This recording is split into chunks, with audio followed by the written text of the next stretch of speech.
오늘 함께 묵상하는 예레미야 31장도 30장처럼 희망의 메시지를 전하고 있습니다. 31장에는 구약성경에서 유일하게 새 언약이라는 말이 나옵니다. 오늘 본문은 이제 새 언약이라는 그 말이 나오기 전에 31장 전반부입니다. 전반부는 이제 31장 1절에서 22절까지인데 북이스라엘의 회복에 초점이 있습니다.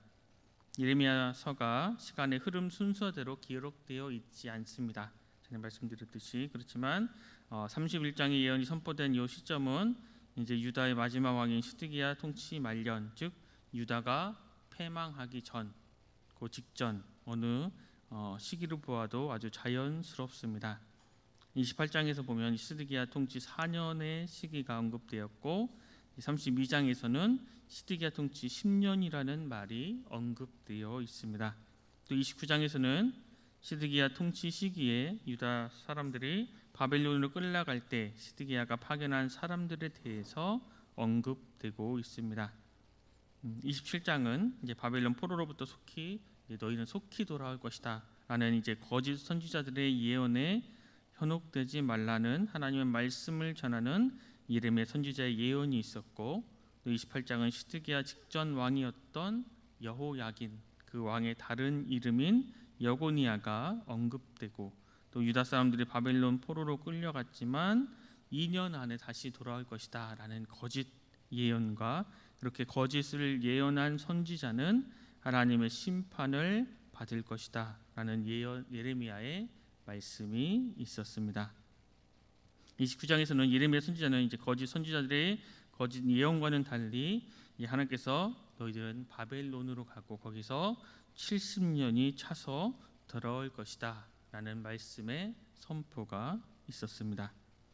바벨론의 포로로 끌려간 그 사람들은 그렇게 진실된 예언보다 거짓된 예언을 더 믿고 싶었을 것입니다.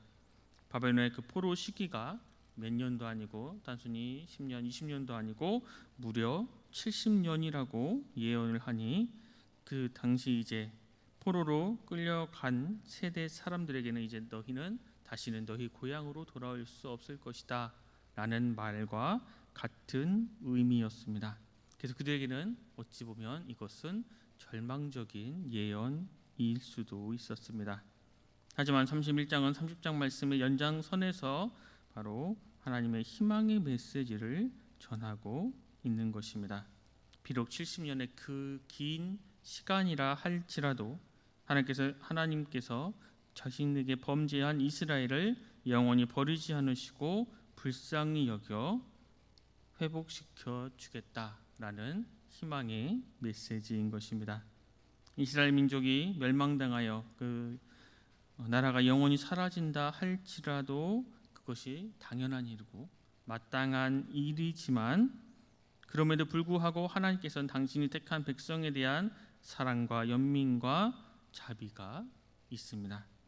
아무리 개망나니 같은 자식이라도 부모가 그 자식에 대한 미련을 놓을 수 없는 것처럼 31장은 이런 하나님의 마음이 녹아있는 그런 희망의 메시지인 것입니다. 본문 1절 말씀을 제가 읽겠습니다. 여호와의 말씀이니라. 그때 내가 이스라엘 모든 종족이 하나님이 되고 그들은 내 백성이 되리라. 하나님께서 이스라엘의 하나님이 되시고 이스라엘은 하나님의 백성이 될 것이다 라는 이 30장에서 선포하신 말씀을 반복하고 다시 강조하고 있습니다. 1절에 나오는 그때에, 이 그때는 바로 하나님께서 정하신 회복의 때입니다. 이스라엘이 아무리 주홍같이 붉은 죄를 지었을지라도 하나님께서 흰 눈처럼 그 죄를 사해 주시고 회복시켜 주시는 분이십니다. 하나님의 사랑은 한 번의 사랑으로 그치는 것이 아니라 3절에 나오듯이 영원한 사랑으로서 그 당신이 택한 백성을 결코 버리지 않는 끝없는 사랑입니다. 그리고 이 사랑 때문에 우리는 지금 이 자리에 나와서 하나님께 예배를 드릴 수 있고 하나님의 자녀가 될 수 있고 우리가 죄 사함을 받아 구원을 얻을 수 있었던 것입니다. 이어서 4절에서 6절 말씀을 제가 읽겠습니다. 처녀 이스라엘아, 내가 다시 너를 세우리니 내가 세움을 입을 것이요 내가 다시 소고를 들고 즐거워하는 자들과 함께 춤추며 나오리라. 내가 다시 사마리아 산들의 포도나무들을 심되 심는 자가 그 열매를 따기 시작하리라.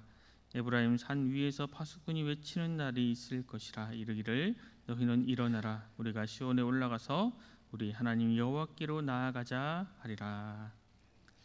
이 그때에 그 여호와께서 회복하시는 그때에는 쓰러짐에서 다시 세움을 받고 즐거워하는 자들과 함께 춤을 추고 포도나무의 열매를 따고 시온에 올라가서 하나님께 나아갈 것이다 라고 말씀하고 있습니다. 처녀 이스라엘이 다시 세움을 입을 것이라는 의미는 이스라엘이 구별된 삶, 거룩한 삶을 살며 그로 인해 즐거움의 삶을 사는 것입니다. 신문대로 거두는 복을 누릴 것이다 말씀합니다. 하나님께서 보호해 주시지 않는다면, 하나님께서 함께해 주시지 않는다면 아무리 땀을 흘리고 수고하여도 그 소출을 수확할 수 없고, 혹 수확하더라도 강한 자들에게 빼앗길 수밖에 없습니다. 하지만 하나님께서 비와 햇빛을 적당히 주시고 외세를 막아주시며 그 모든 것을 인도해 주신다면 열매를 기쁨으로 거둘 수 있습니다. 그리고 과거에는 언제 이방의 침략을 받을지 몰라서 마음 편히 하나님께 제사를 드리지 못했는데, 이제 앞으로는 파수꾼이 하나님께 예배드리는 장소에서 편히 예배드리라고 외칠 때가 올 것입니다. 이렇게 우리가 편히 예배드릴 수 있는 것, 이것 또한 하나님의 은혜임을 우리는 잊지 말아야 합니다. 이어서 7절 말씀에 보면 여호와께서 이와 같이 말씀하시니라. 너희는 여러 민족의 앞에 서서 야곱을 위하여 기뻐 외치라. 너희는 전파하며 찬양하며 말하라. 여호와의 주의 백성 이스라엘의 남은 자를 구원하소서 하라. 하나님께서 이스라엘을 과거 조롱거리의 대상에서 벗어나 이제는 여러 민족들 앞에서 스스로 자랑하라 라고 말씀하십니다.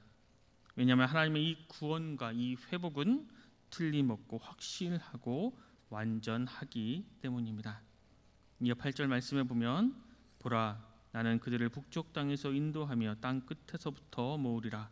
그들 중에는 맹인과 다리 저는 사람과 잉태한 여인과 해산하는 여인이 함께 있으며 큰 무리를 이루어 이곳으로 돌아오리라 말씀하고 있습니다. 이스라엘 백성들은 이제 북쪽 바벨론으로 끌려갔지만 하나님께서 정하신 때에 그들을 다시 살던 곳으로 모으신다고 말씀하십니다. 이스라엘 남은 자를 땅 끝에서 모으시되 완벽하게 모으십니다. 건강한 사람만 먼 길에서 돌아오는 것이 아니라 앞을 보지 못하는 시각장애인, 제대로 걸을 수 없는 그 지체 장애인과 거동이 불편한 여러 사람들도 함께 포로에서 귀환할 것이라고 말씀하고 있습니다. 이처럼 하나님의 회복은 놀랍습니다. 마지막 9절 말씀에 보면 그들이 울며 돌아오리니 나의 인도함을 받고 간구할 때에 내가 그들을 넘어지지 아니하고 물 있는 계곡에 곧은 길로 가게 하리라. 나는 이스라엘의 아버지요 에브라임의 나의 장자니라. 하나님의 회복이 놀랍기 때문에 9절 말씀에 보면 본향으로 돌아오는 사람들은 너무 기뻐 눈물을 흘릴 것이라고 말씀하고 있습니다. 하나님께서는 목마르지 않고 물이 있는 평탄한 길로 너희를 인도하실 것이다 말씀하고 계십니다. 하나님의 때를 기다리고 기도하는 사람은 때가 되면 하나님의 회복의 손길을 느낄 것이고 이에 감사하며 그 감사의 기쁨을 흘릴 것입니다. 또 여기 말씀해 보면 이스라엘의 아버지라고 말씀하고 있습니다. 여호와께서 이스라엘의 아버지라는 이 말씀은 출애굽 이전의 상황에서 맨 먼저 등장합니다. 하나님께서는 당신이 택하신 그 이스라엘 백성들을 자신의 입양하러 삼으셨기 때문에 그들에 대한 부모로서의 모든 책임을 다 하십니다. 때문에 하나님께서는 이스라엘을 깨닫게 하고자 잠깐 동안 징계할 수는 있지만 그들을 영원히 버리지는 않으십니다. 또한 하나님께서 그들을 징계하는 이유는 그들을 멸망하고 그들을 멸절시키기 위함이 아니라 그들을 사랑하기 때문에 그들이 사랑하는 아들로 곱게 성장해야 하기 때문입니다. 이렇게 하나님의 백성과 하나님 사이의 관계를 부자 관계로 이야기하는 것은 신약 시대에 있어서 더 분명하게 우리에게 말씀합니다. 특히 하나님께서는 당신의 독생자 예수 그리스도를 보내주셨습니다. 그리고 주님께서는 믿는 성도들을 형제라고 부르시고 그 성령께서 성도들 가운데 함께 하심으로 이 일은 더욱 구체적으로 성취됩니다. 하나님의 아들이신 예수 그리스도께서 당신의 피를 흘리심으로 당신의 백성들을 정결하게 하시고 그야말로 피를 나눈 형제 관계임을 분명하게 해 주십니다. 이러한 일들을 행하심으로 하나님과 백성들 사이의 관계가 확고하고 온전하여진 것처럼 오늘 살아가는 우리들도 하나님의 관계에 우리는 하나님을 아빠, 아버지라 부를 수 있게 되는 것입니다.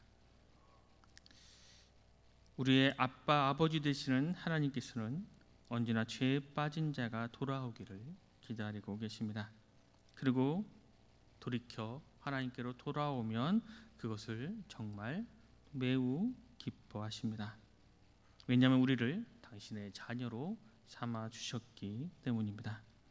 오늘 하루 이 세상에서 우리가 비록 살아가지만 우리가 그 가운데 방황하지 않고 하나님의 말씀에 순종해 하나님께서 원하시는 그 길을 걸어가시기 바랍니다. 하나님께서 원하시는 그 길을 하루하루 묵묵히 걸어가다 보면 그것이 디딤돌이 되어 하나님께서 우리에게 예비해 주신 복된 미래를 맞이할 수 있습니다.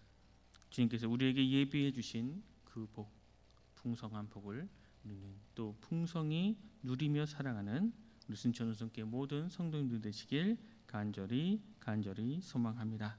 기도하겠습니다. 하나님, 오늘도 우리에게 새로운 한 날을 주시고 또 주님의 말씀을 듣고 묵상하며 하루를 시작하게 하시니 감사합니다. 주님, 지금같이 붉은 죄를 지었을지라도 흰 눈처럼 우리의 그 모든 죄를 사해 주심에 감사드립니다.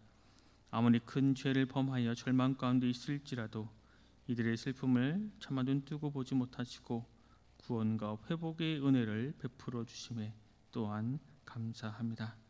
하나님 아버지를 떠난 사람들에 대하여 정말로 슬퍼하시는 하나님의 그 마음을 잊지 않게 하시고 또한 자식을 잃은 것처럼 절망 가운데 있는 사람에게 위로를 주시는 하나님을 잊지 않게 하여 주시옵소서. 그래서 천하보다 더 귀한 그 생명이 하나님께로 돌아올 수 있게끔 우리가 또 수고와 헌신하며 또 그곳에 기도하며 또 그것을 위해서 우리가 풍성히 눈물을 흘리며 그들을 향해 기도하는 또 하나님의 온전한 백성이 되게 하여 주시옵소서. 또 오늘 하루를 살아갈 때에 하나님께서 들려주시는 말씀을 따라 우리가 온전히 그 말씀에 순종하는 그 길을 온전히 걸어갈 수 있도록 하나님 우리를 인도하여 주시옵소서. 모든 것 감사드리며 귀하신 예수 그리스도 이름으로 간절히 기도드립니다.